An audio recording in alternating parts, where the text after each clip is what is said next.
welcome everyone to another exciting episode of Supernatural Girls. I'm your host, Patricia Baker, and I'm here with my lovely co host, all the way from Tucson, Miss You're so PK. sweet. You're How such are a you? sweetheart. Oh, It's a beautiful month because it's a month that's all about family, family situations, about everybody wanting it perfect. But we've got to allow to let it be the best it can be, not the best we think it's supposed to be. There's a, okay. People are dabbling a little bit too hard on trying to make things perfect. So don't meddle in anybody's business unless they ask you to enter into it. Getting involved without being asked, like being putting water on a hot plate. It's going to sizzle, and you're going Oh, to get the backlash from it.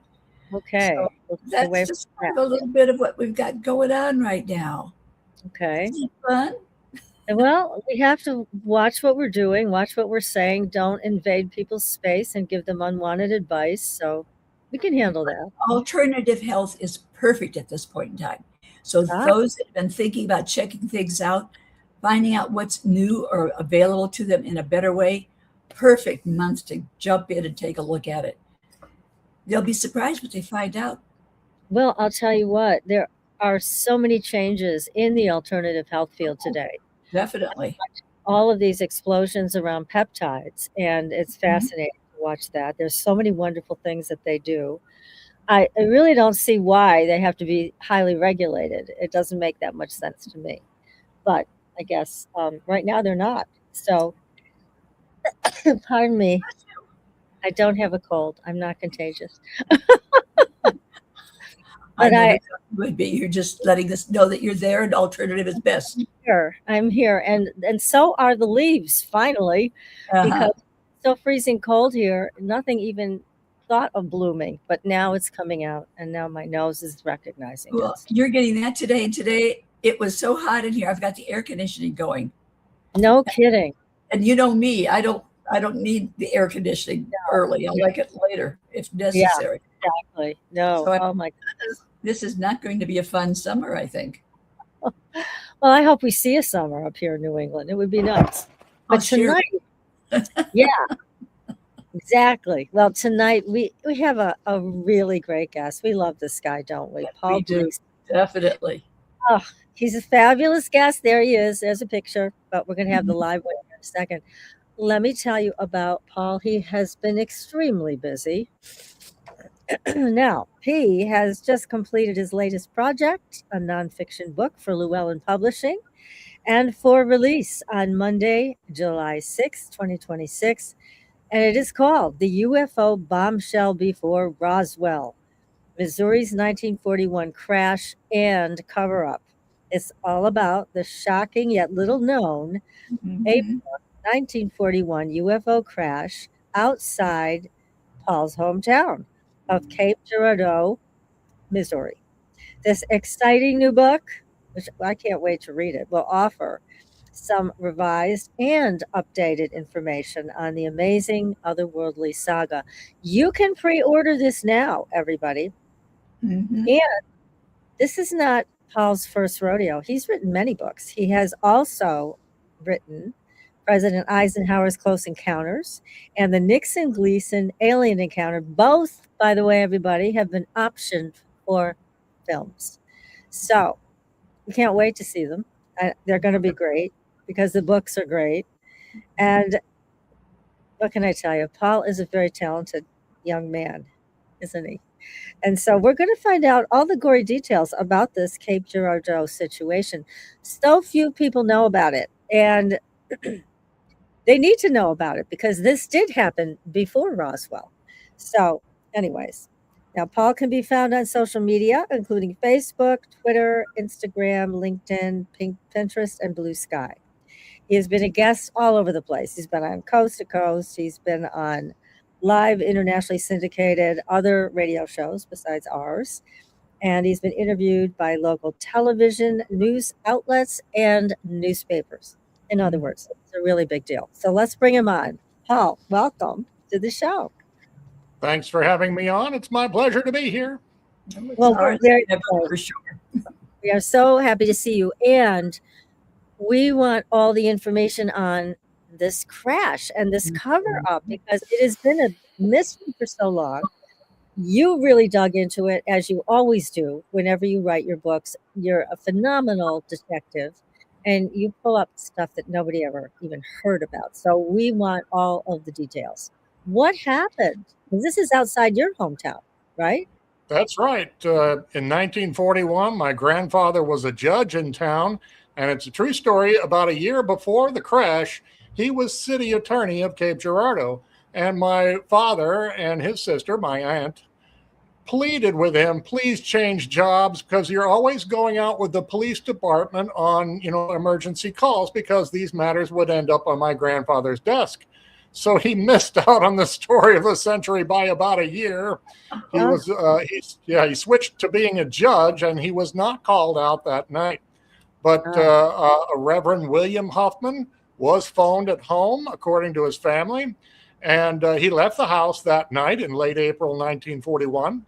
And when he got back, must have been close to 11 o'clock or midnight, he was all shook up, as Elvis would say, and that he was pale and really not trembling, but nervous. And they asked him, where have you been? What's going on? They could see that he was visibly rattled. And he said, I'm going to tell you this story once, and then I'm never going to speak of it again. And he said, that phone call I got earlier this evening, I left the house with an associate of the Cape Girardeau Police Department, and he took me in an unmarked car out to a farm about 12 or 13 miles or so out in the rural part of the community outside of Cape Girardeau. And it was a farm that had a fire going on, a blaze, with firemen fighting it, and, flames and smoke. And when he arrived there and they walked about a fourth of a mile to this crash site, they were expecting an airplane crash. That's why they were called. The pastor was asked to offer spiritual comfort to any of the victims in the plane and any of their relatives or friends who might show up, in very worried or grieving. And yet there was no airplane at all. There was a round silver disc. I don't think it was all that large, but it wasn't tiny. And it was cracked open, and there was metallic debris all over this farm field, and there was a fire going on. It turns out that one of the farm employees had seen this big fireball and heard the explosion on the farm that night, and he quickly called the Cape Girardeau Fire Department, which is shared the same building with the Cape Girardeau Police in those days. It's now a museum. And so they went rushing out there. No wonder Reverend Huffman said he saw a uniformed policeman, the sheriff, the fire department, saw a photographer with a big flash camera taking like speed graphic photos you see in the movies where this big bulb goes off in the 1950s. That was your typical newsman camera. And there was an FBI agent there. And when I first started hearing the story around the year 2000, I thought, oh, that can't be. Cape Girardeau did not have an FBI agent. But in doing some research, sure enough, 1 month before the crash, the FBI opened a field office in Cape Girardeau because there had been sabotage going on in some factories in town. There were a lot of German citizens in Cape Girardeau, and a small percentage of them were felt to be Bundes or pro-Nazi. And we were still 8 months away from joining the fight against Nazi Germany and Imperial Japan. It was pre-war America. But already there was some problems with espionage and sabotage, according to these articles. So the most German part of the community was the farm community. They even had a Lutheran church in Cape Girardeau that held services completely in German. So no wonder the FBI and the police surrounded this site. And before the night was over, Reverend Huffman said he was taken over to one side and sworn to secrecy about what he was seeing. And what he saw had to shake him for the rest of his life. And he lived up to his promise. He said, I'm going to tell you this story tonight. I'm never going to speak of it again. And he did. But what he had to say was remembered by family members. And his granddaughter got the story out in the 1990s. However, I asked my stepmom about it, and she said she heard this story way back in the 1960s when she was going to high school in Cape Girardeau. So I've also been told Rush Limbaugh, who is from Cape Girardeau, the famous broadcaster, also heard the story in the 1960s when he was going to high school there. And that someone called into his radio show around 2007 and said, Rush, what's up with this spaceship crash in your own hometown? And instead of dismissing it, saying, get this junk out of here, don't bother me with this silly stuff, he said, there's more to this story than you might think. And then he moved on to the next caller. I don't think he wanted to talk about it, maybe even to that point for security reasons. But he could have easily dismissed the story. Right. Rush was my little league umpire when I was a pitcher on the mound in Cape Girardeau. He was calling the balls and strikes. I've never met him. He passed away a couple of years ago, but I think he was a pretty good umpire. He was a local DJ named Rusty Saw or Rusty Limbaugh on AM radio. He had to leave Cape Girardeau to become famous, and I think in Sacramento, California. Oh, wow. So, it's just amazing that the story hasn't gotten out like Roswell has. It's just so unfair because there were 3 dead aliens on the ground, and we'll get to that next. I'm getting a little raspy here. Okay. Reverend Huffman told his family that night that the disc was broken open and there were 3 bodies laying on the ground next to it. He was told that a man, probably the farmhand who called in the fireball, the explosion, went rushing out and pulled out these 3 bodies and laid them out side by side in the grass on their backs. Reverend Huffman said, and that's a pretty good image right there. That's a digital recreation. There are no actual photos of the crash. The bodies in that photo are not laid out side by side, but close enough. Reverend Huffman said one of them was still breathing. And so he held it by the wrist and started to say some prayers. There's a pretty good image, yeah. And so the creature, whatever it was, died and just went limp in front of him. So he let go of its arm, and he said they were all 3 identical, as if they were cut out of a cookie cutter or something, made in a factory or something. They were all about 4 feet at most in height and long arms and legs, rubbery-like almost, big black bulbous eyes, bulbous head, tiny little dots for nostrils, a little slit for a mouth, and no visible ears. Now, there's an alien called Skinny Bob that supposedly was taken an image in the 1940s, and that's almost exactly what Reverend Huffman said he saw. So that's pretty spooky right there. Mm-hmm. No one seems to have disproved that image as a fake. So Reverend Huffman stood up and decided to take a little peek, as anyone would, inside the craft. People had lanterns and flashlights, and there were car headlights piercing the darkness. It was about 9 or 9:30 at night. And also the blaze was being put out that illuminated things, and he could see in there. And he said there was a little dashboard, a couple of little seats that you would assume were like for children by human standards. And there were a few gauges and dials and a kind of gyroscope. And in the top part of the cockpit or flight deck, there was a silver metal band around it. And it had strange symbols that he could not make out. So as he was looking things over, 2 local men in civilian attire picked up one of the alien bodies and held it up under the arms.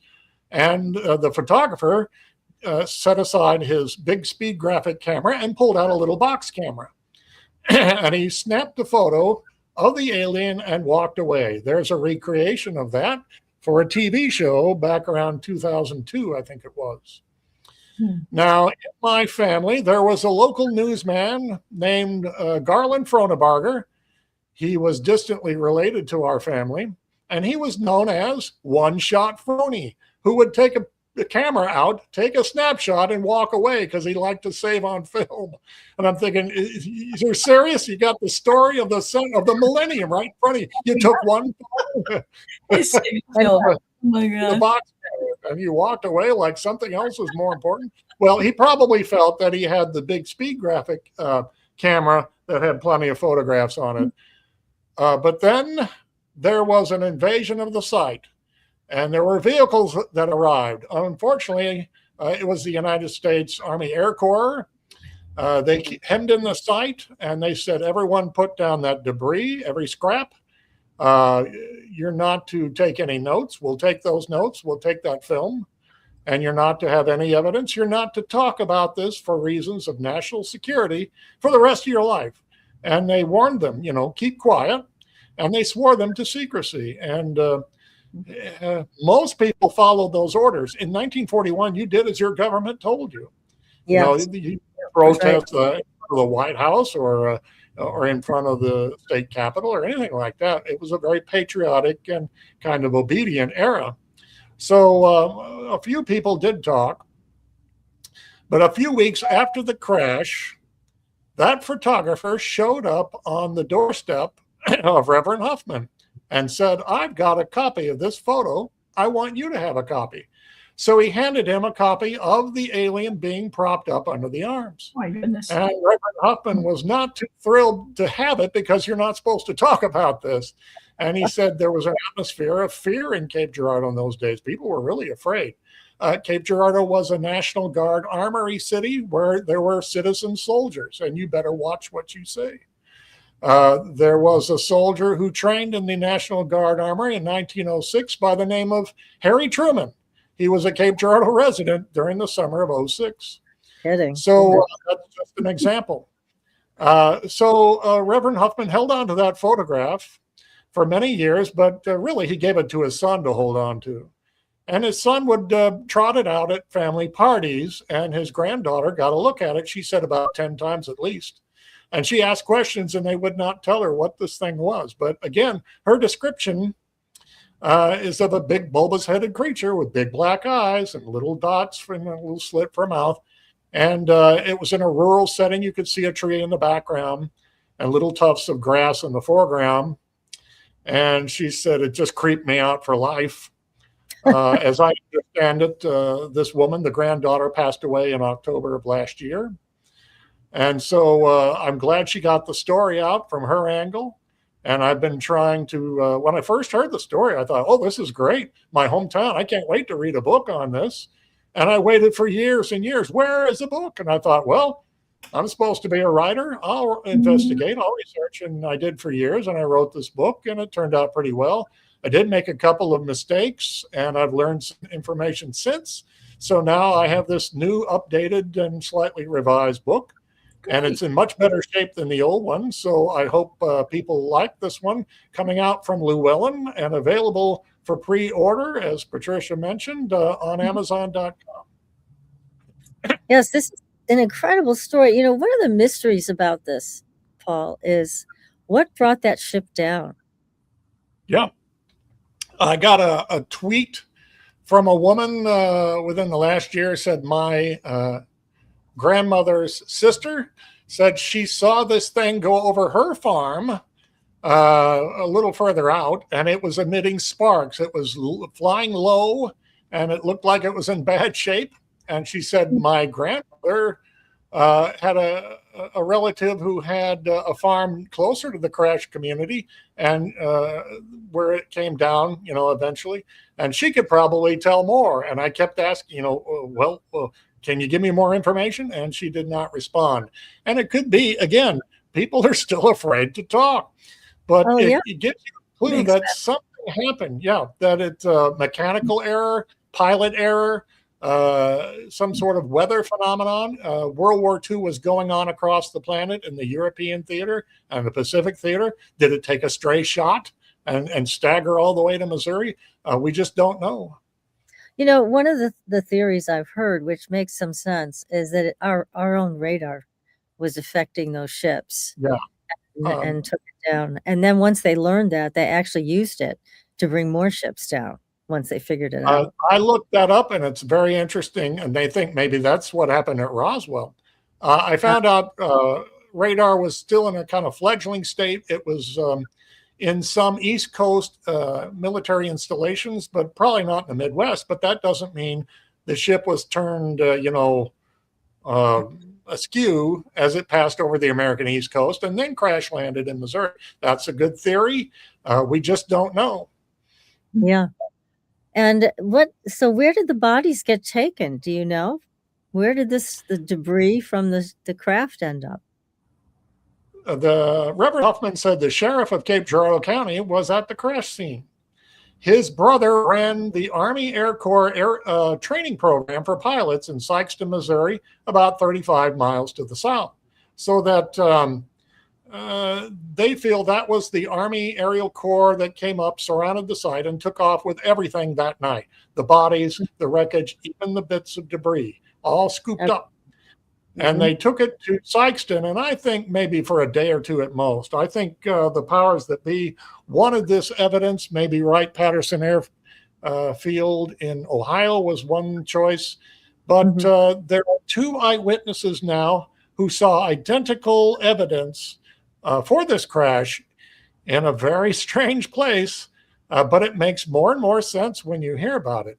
It was a storeroom underneath the United States Capitol building, way down below the basement level. And there are like 6 or 7 floors below the Capitol, and there are storerooms. I remember seeing some of this on a 60 Minutes episode. They showed the 9/11 report was hidden behind this door, and they showed a special door well below the Capitol building where they store, top secret evidence. So a Reverend Turner Hamilton Holt said, I saw 3 dead aliens in 3 glass jars swimming in formaldehyde, or floating in it, I guess. And this grayish silver spaceship wreckage in boxes in this storeroom underneath the Capitol. He said he was shown this by his cousin, the United States Secretary of State Cordell Hull.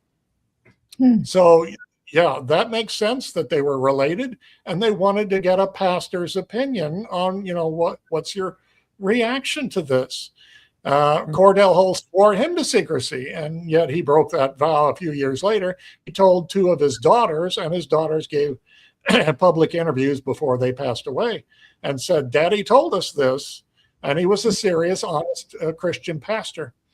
So it's interesting to note that I've been reading very recently that a group of pastors were collected, I think online in a conference call, and informed about what the United States government has on UFOs and ETs, and they wanted to break this news to them and get their, reaction here today, this month. And so, that has changed since 1941. Let's see what men of the cloth think about this sort of thing. I've also heard about that, Paul, is that they wanted these pastors and et cetera to basically get their congregations ready for this information, because you can imagine. I mean, look, PK and I and you, we grew up with this stuff. We know it's real. We don't sit around and wait for the government to tell us it's real. We don't need that. We know it is. But for a lot of people, especially very religious people, they may have a hard time with this. And I think that they're worried about is a complete destabilization of cultures. Right. So that, I think, may be why they have brought these folks together and said, get everybody ready for what's coming next, whatever that is. I don't know. They just keep talking about these stupid lights in the sky. Who cares? We want to know, okay, what civilizations are you in touch with? Do these aliens? We've had the evidence since 1941. The government knows far more, but they've been keeping it from us. And I guess they're trying to break us in slowly but surely and releasing the first batch of UFO footage and everything. They're going to start slowly and supposedly build up over the next few months. That's what I'm reading. We'll Yeah. see. So it does make sense that Reverend Turner Hamilton Holt was shown this material, and they wanted to get his response. His immediate response was great worry over the size of the heads. He thought they must be incredibly superior intelligence with huge brains, and that Turner Holt said that his cousin said, this is spaceship from another world. We can't talk about this. We're afraid it will cause a mass panic. He said that at the time. So I got a call a few years ago on New Year's Eve from an old man who said, when I was a boy, my father was a member of the FDR administration, and he took me on the last day of school by the little subway train that runs under the Capitol into the Capitol building, and we went down, down, down, well below, down this corridor, just like this Cordell Holt, Turner Hamilton Holt story. And he took me to this storeroom and opened it up. And he said, there were 3 dead bodies. I saw them. And here was this wreckage. And he said, my father didn't comment on it, like he didn't want to talk about it, but he wanted me to witness this. So that he saw them, and he swears by this. And I looked it up, and his father was, I think his name was Stuart Rice, and Stuart Rice worked closely with Cordell Hull. The two of them organized the United Nations after World War II. So it makes sense. FDR was a Freemason, and they revere the Capitol. I looked at some Masonic pamphlets and such, and on the front is the U.S. Capitol building. They really revere the Capitol. So the vice president was a Freemason. So was J. Edgar Hoover, the director of the FBI. Leading members of Congress were all Freemasons. Right. So they were accustomed to meeting down below, street level. So the whole thing hangs together. Where else would you put it? In 1941, there was no CIA, no Pentagon. There was a much simpler state. We have a War Department in a small building. So, they must have thought the Capitol Police will guard this, and we'll put it well below and hold on to this for a while and see what happens. They might be thinking, what else is going to happen? An alien invasion or more crashes or something? And I think at one point when they found out nothing else of any great substance is going to happen, they needed to get this in the hands of scientists and to start reverse engineering and examining the metal and maybe the bodies with autopsies. And according to some memorandums that I quote in the book, FDR wanted to weaponize it because as of December 7th, 1941, we were at war, and we needed every weapon we could because things looked really bad for our country in the first year of the war. So we needed to have a secret weapon of some kind. And so, again, this helped tamp down the story and keep it a state secret from the American people. It wasn't allowed to be published in a newspaper or a magazine, and you didn't give speeches or go around talking about it. So the story just got squashed, and then Roswell happened a few years later, and even that got squashed for quite a few decades, really, until the late 70s and early 1980s. Yeah. Well, it wasn't just the witnesses who were threatened. They actually, from what we heard, we had a few people who wrote a book about this, that their grandchildren were threatened.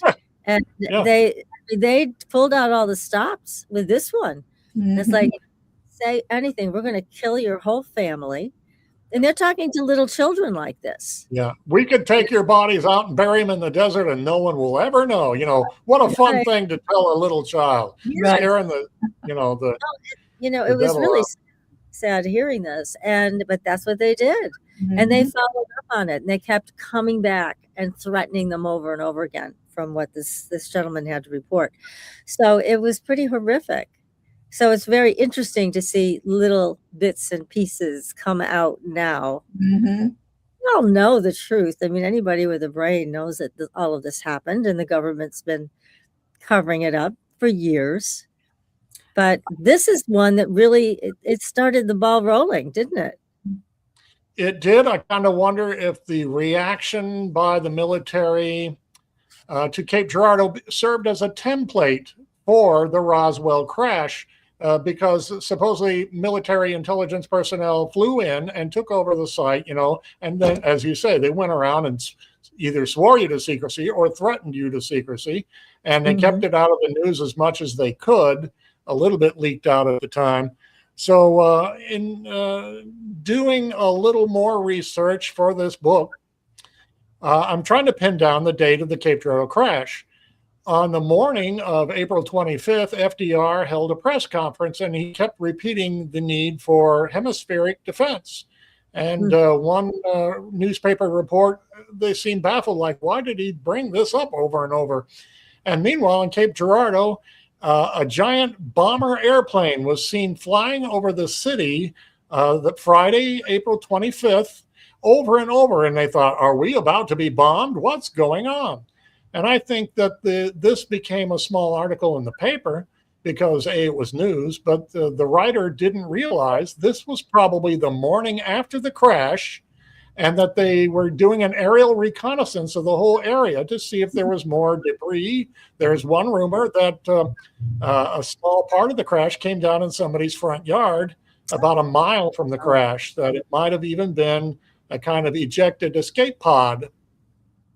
And I've heard that might have been done at Roswell as well, like maybe automatically ejected, but that's still a little fuzzy in both stories, but it's fascinating. Yes. You see in the movie Air Force One with Harrison Ford, there's an escape pod, and he jettisons it to fool the terrorists on the plane. So it would be something like that. Now, this would be another reason for pinpointing it down to the night of Thursday, April 24th, with the 25th being the day after of this plane circling around and around the city. And another factor is the granddaughter of Reverend Huffman said it happened about a week to 10 days before the birth of her sister, which was May 3rd. So again, this story hangs together as probably April 24th.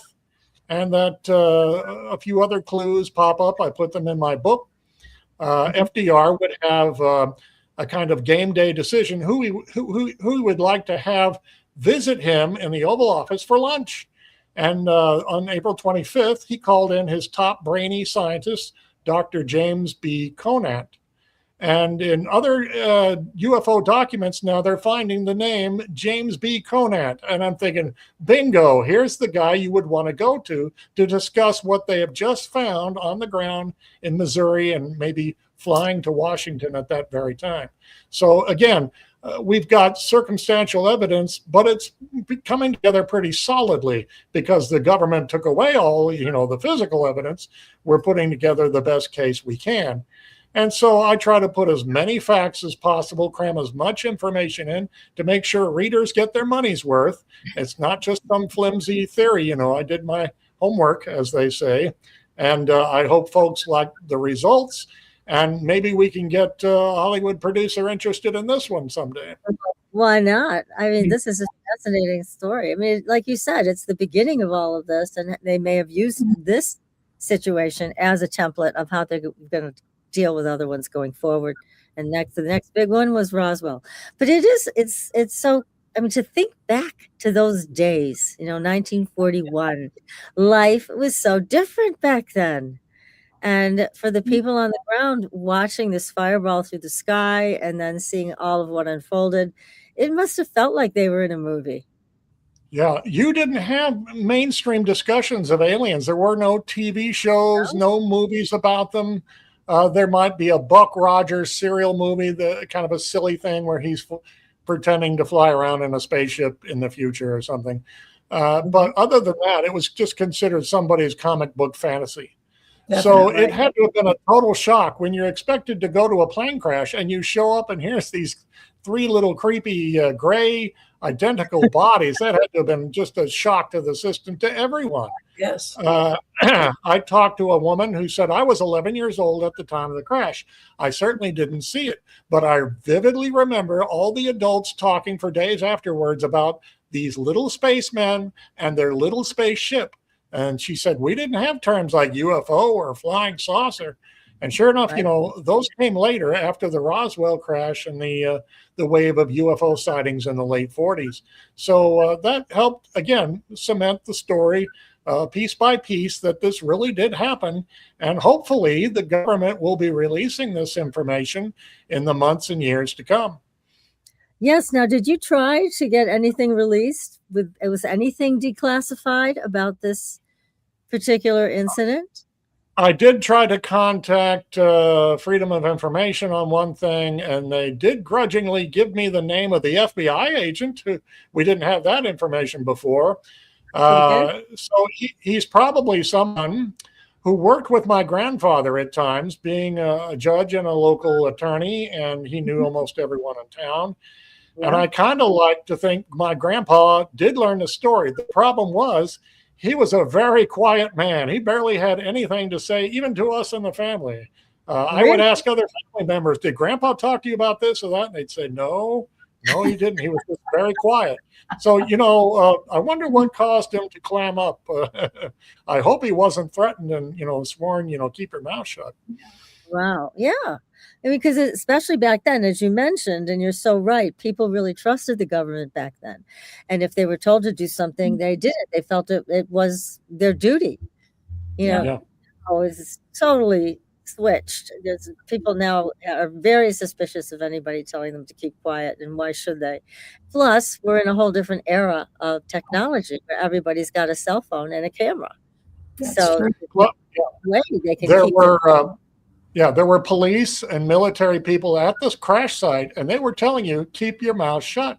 Now, Reverend Huffman didn't tell his family who gave him a ride in this unmarked car, said he was a police associate. But in my research, I found out the Cape Girardeau Justice of the Peace lived right across the street from Reverend Huffman. All he had to do was look out his window, see the lights on his friend.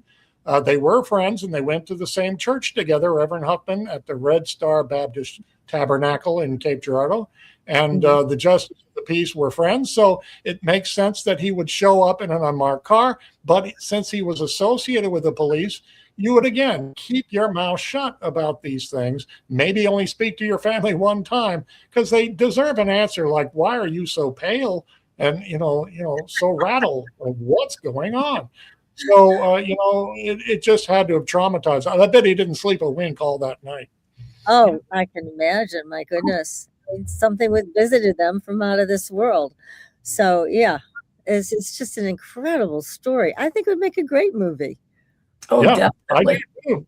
Definitely. Absolutely. So, how does this tie in, Paul, with your other books? Because you've got two blockbuster books that came before this one. Do you Right. see any similarities with these? What are your thoughts on that? I do think the Cape Girardeau affair was the first one to lay the groundwork for keeping silent that the government would cover this up. Now, lately we've heard David Grush, this whistleblower, testify in public, I think to Congress, that it was his understanding there was a UFO crash in Italy in 1933. Mussolini cracked down on all talk, all conversation about it, even had people arrested when he found out that they were talking about it. He wanted complete silence on the matter while his scientists looked into it. And one of the people who helped abscond with this crashed disc, supposedly in World War II, after America and the Allied forces conquered Italy, was Dr. James B. Conant. There's that name again. So, FDR was supposedly told during the 1930s by someone in the Vatican in Rome that we've got a crashed spaceship with a couple of bodies. So if FDR knew this, he knew right away to establish silence, crack down on any news stories, as Mussolini did, and try to keep it a secret weapon that they could use, possibly, if they could reverse engineer the technology and the propulsion system. So that, starts to make more sense, and that possibly FDR took control of this Italian one. He had it shipped to America in 1945 as we were winning the war. and that President Truman took over, and he also established secrecy and controls. And after Roswell, he established the MJ-12 committee. And ever since, Eisenhower, Kennedy, Johnson, I think they all knew about these sorts of things, and they kept the lid clamped down. I think there was a general sense that people might panic, that they would stop going to church or give up their religion, stop going to college or going to school, and think, well, what's the point? We're being maybe invaded by aliens at any minute. We've got to defend ourselves, or something like that. A lot of it comes down to the 1938, I think it was, War of the Worlds radio broadcast a few years before the Cape Girardeau affair, in which Orson Welles convinced listeners, accidentally, that New Jersey was being invaded by aliens who had landed and were killing people. And so some people did panic, maybe not as many as the legend goes, but some people did call into the police and the military and say, what's going on? Should we arm ourselves? And so that's another factor, that in 1941, they didn't want that to happen. They didn't want the stock market affected by panicky investors and crash the economy all over again. So it just made total sense to clamp down on this story right away. Mm-hmm. I can Yes. remember at that point in time, there was a state, loose lip sync ships. Everybody was so worried about saying anything. Very good. Yeah. And it Loose really lips. hasn't changed a lot. It hasn't, in terms of being threatened. I mean, this has gone on and on and on with UFO abductees. They've been harassed, threatened, followed. That went on for years. And even now, I wonder, the people that really have the information, the true knowledge, if they've been threatened, you better keep your mouth shut, because we're doing this on our timeline. They don't want destabilization, and they want control. So I'm sure that there are people that are still being threatened, that they better not say anything. But yet again, we've got populations all over the world with their cell phone cameras, and nobody can stop them.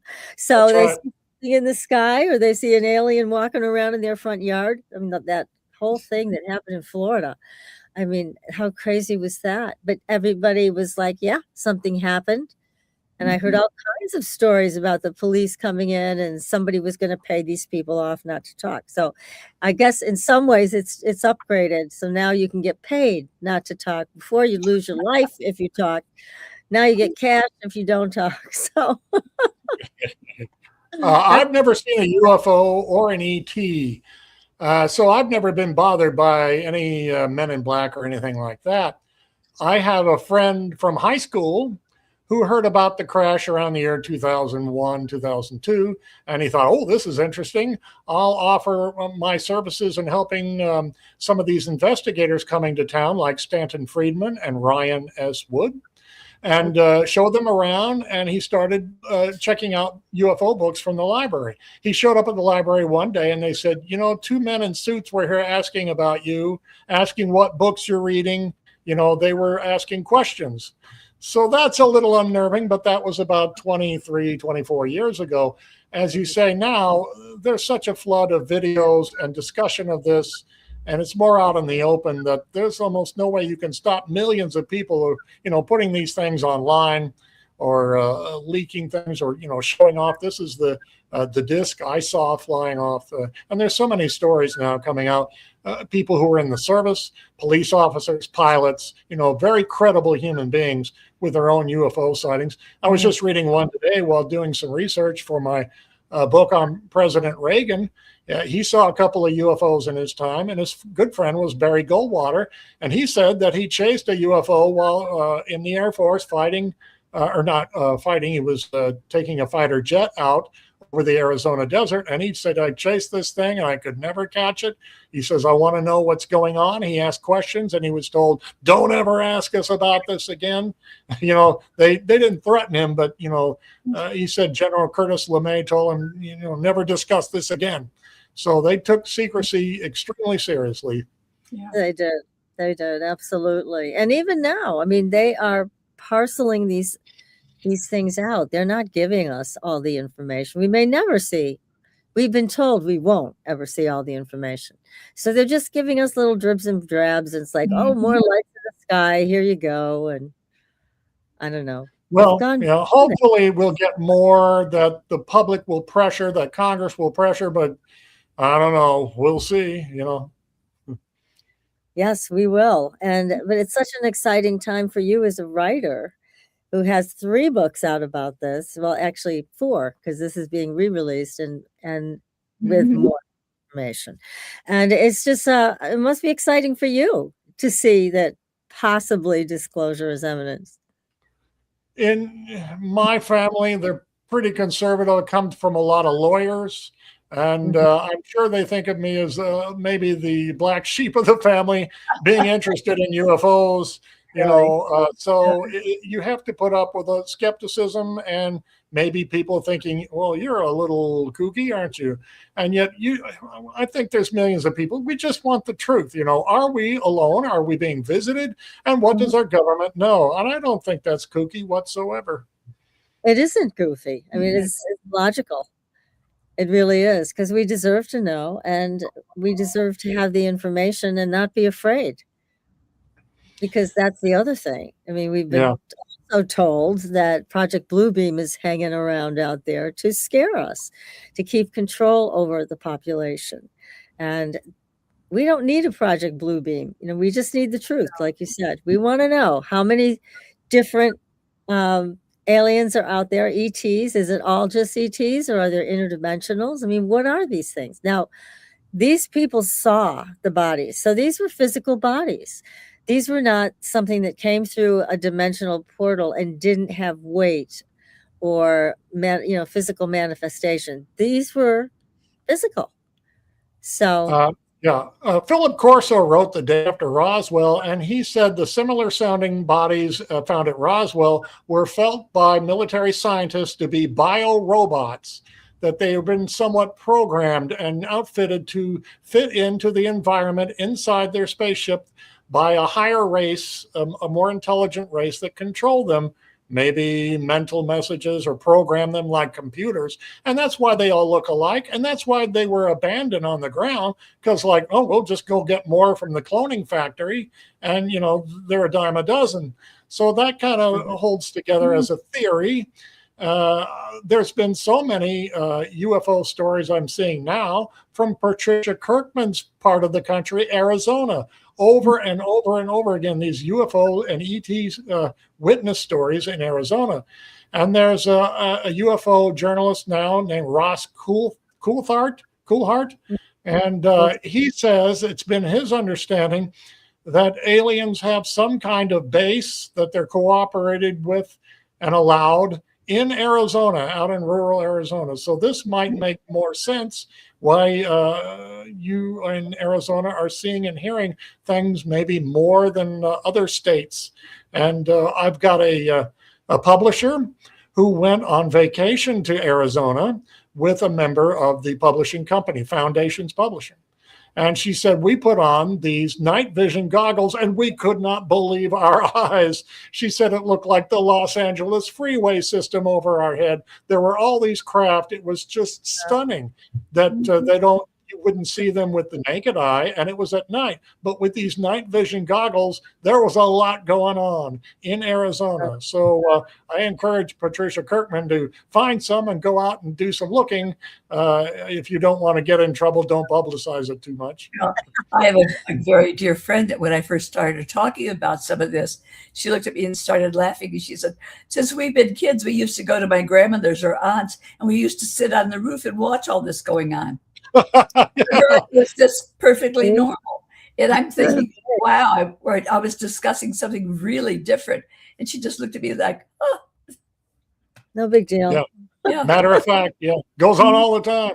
She should have charged, admittance fee to go up on the roof and take a look at some of these things. Hopefully no one fell off. Yeah, it was between there and New Mexico, right? Yeah. Was that during the day or at night or both? At night. She said that she and her cousins, they used to get up, they would go to her grandmother's, which was near the New Mexico, Arizona border area. And they would get up on the roof in the back, and they would watch all this going on. They thought it was funny. And I'm going, when I was telling her about what I was interested in looking at, she just looked at me as if, oh, what's wrong with you? I see that all the time. My neighbor across the hall where I live right here, you can see my living room in the background. My neighbor across the hall was in her 90s, and she stopped me. She's a church-going Christian. She said, I want to tell you something. I saw one of these things come down on my farm when I was a little girl. My daddy and I were walking across the grass, and out in the distance was a silver disc with little people. And I wanted to go closer. And she said, my dad took me by the hand and said, no, let them do what they've got to do. We'll just stay right here. And she was the last person I ever thought would tell me such a story. So an example of people from all walks of life are seeing these. I'm getting a little jealous because I haven't seen anything. Yeah. I'm the UFO author. Can't I see one? Yeah, that's right. Oh my goodness. That's not fair. Well, I keep my nose pressed into books, magazines, newspaper articles, online Google searches, writing, proofreading, editing. You don't get out that much. It's not an exciting life. I don't recommend it too much for others to become a writer. There's not a lot of financial reward, but this is exciting where we might see some breakthroughs to justify having written so many books on extraterrestrials and how our government knows far more than what they've been telling us. Well, I'm sure of. They do. Yes, yes. But it's exciting that you have all this wealth of information with all your books, President Eisenhower's Close Encounters, the Nixon-Gleason Alien Encounter, and now this one, your latest. I mean, you should be very proud of yourself because you're on the leading edge with all this, Paul. It's wonderful. Yeah, but I'm out here alone. I write alone, and I have to publicize alone. And I've got a really good agent, but we're doing what we can. Hopefully, these movies will get made on the Eisenhower story and the Nixon-Gleason story, and that'll really help kind of push the envelope, so to speak. I would imagine. It really will. That's all the reason. All the reason for this to happen is because it does prepare people. And let's face it, Jackie Gleason. Oh my God, he was so beloved by so many people. Had a huge amount of power in Hollywood and the entertainment world, but an enormous audience. They all loved him. So, and he was addicted to this. I mean, tell the stories how he used to call into radio stations, ask questions. He would call up UFO authors and then call up the subjects in these UFO books and quiz them intensely. He had like 1,000 books on paranormal and UFOs. He was more obsessed than like any American in this country. He had to know the truth, and he wasn't a kook. He was a creative genius when it came to comedy, singing and dancing and playing the trumpet. And he was so popular, so talented. And he usually got what he wanted. And I think he had a lot of connections and he learned a lot of information. But for the most part, he had to keep his mouth shut, too. He would occasionally, as you say, call in a radio show in New York City late at night and talk about these things. But he was possibly jeopardizing his career on CBS by, again, being thought of as kooky or, you're weird or something. So even in his day, it was a much more conservative era, and you had to watch what you say. Yeah, but he didn't care. I mean, he did it anyways. And look at the house he built. He built a house. Yes. Who builds a UFO house in the shape of a giant UFO? He built it close to the edge of a cliff with big windows to make it look like you're flying in a flying saucer. Yes. Man, see if you can pull up a photo of Jackie Gleason's UFO house. It is amazing. And I think you and I were talking about this, Paul, that was sold fairly recently for quite a lot of money. Yeah. I think David Bowie was also obsessed with this subject. He said he saw UFOs in England in 1967, and he rented Jackie's UFO house so that he could live there and pretend like he was in a spaceship. I mean, you can't make this stuff up, can you? No. Incredible. Yeah, but again, having such a big star like Jackie Gleason so involved in this and really a believer, that I think helps people to get more comfortable with the idea of extraterrestrials. So yeah, I think the government would be smart to fund that movie. Oh. Yeah.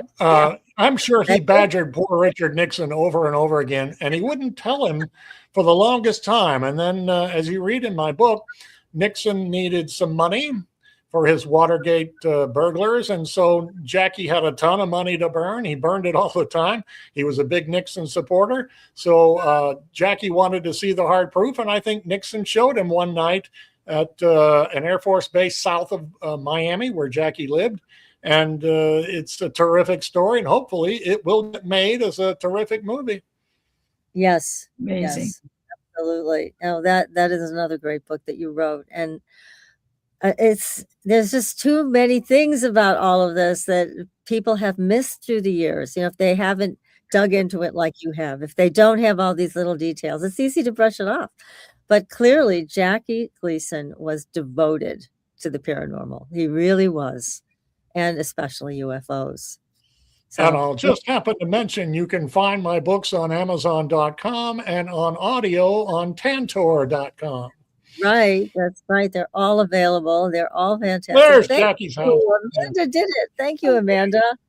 There is the UFO house built by Jackie Gleason. Do you see the little cottage just next to the house?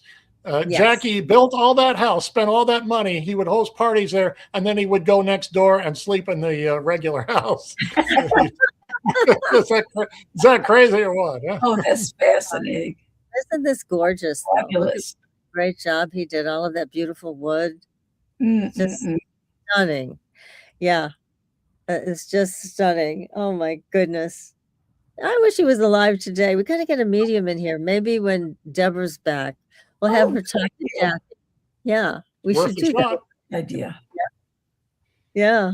Oh, those two would get along just fine, don't you think? Not a doubt. Not a doubt. I wonder if anyone's tried to get through to Jackie. I bet he went to a few seances in his day, or he consulted psychics. He was just so heavily obsessed. His wife said that Jackie would wake up in the middle of the night and tell her about his dreams of his past lives. And one of them was in like medieval times, riding a horse into a jousting battle.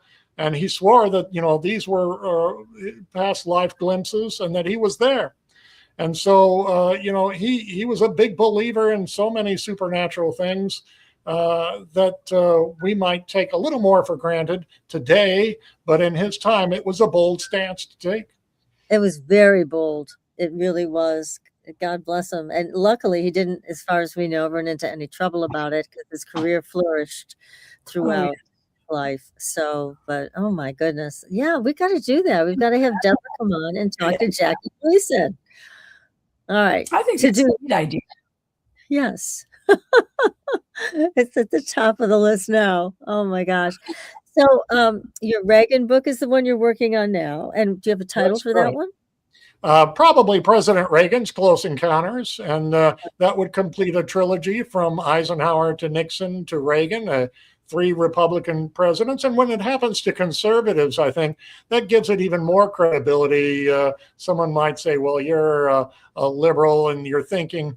But when it happens to people in the Republican Party, that I think has more impact and that it's something that they can get across in a serious manner. Although Reagan also was not free until he was reelected to a second term to mention in speeches, what if we were threatened by a hostile, alien force? And he mentioned this like 4 or 5 times in public speeches. He talked about that like no U.S. president ever has. So that gave him more credibility. By the way, he used to come as a young man to Cape Girardeau, Missouri in the 1920s. That's another story. Oh, my goodness. Yeah. Wow.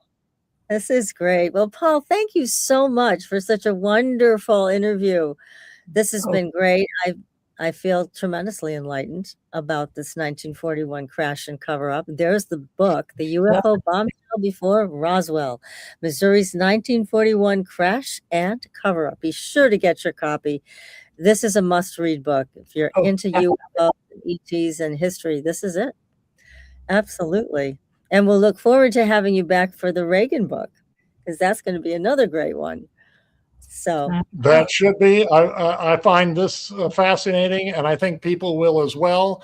And as more minds are opened in the coming weeks and months, any drib or drab from the government would help. yeah, Keep releasing those files, and we'll keep reading them. yes, and the government, hey, if you're listening, which I'm sure you are, please go ahead and fund these films because it will help your cause. I guarantee it. Definitely. So, yes. So thank you everybody for joining us tonight. And I wanted to mention the Supernatural Girls Facebook page was hacked. So I am unable to post there, but please go to my personal page, Patricia Baker, or Patricia Kirkman's page. We can post our shows there until this gets straightened out. Facebook is doing a terrible job of getting it straightened out, I must say. But they also hacked Supernatural Health and changed my URL to Supernatural Heal, and then took Supernatural Health. So we're going to have to get that figured out. But in the meantime, everybody, you can still find us under our names and also under Dream Girls. So you can look for us there, and that's Dream Girls Media with a Z. So next week, we have a fascinating show coming up that's something you probably haven't heard of yet. It is called brain spotting, and it is the most powerful technique for identifying specific trauma in the brain, exactly where it is and how to release it. So we will have Kim Ludeman on next week talking about brain spotting. Don't miss it. It'll be great. And until then, everybody, we will see you on the Blue Highway. Good night.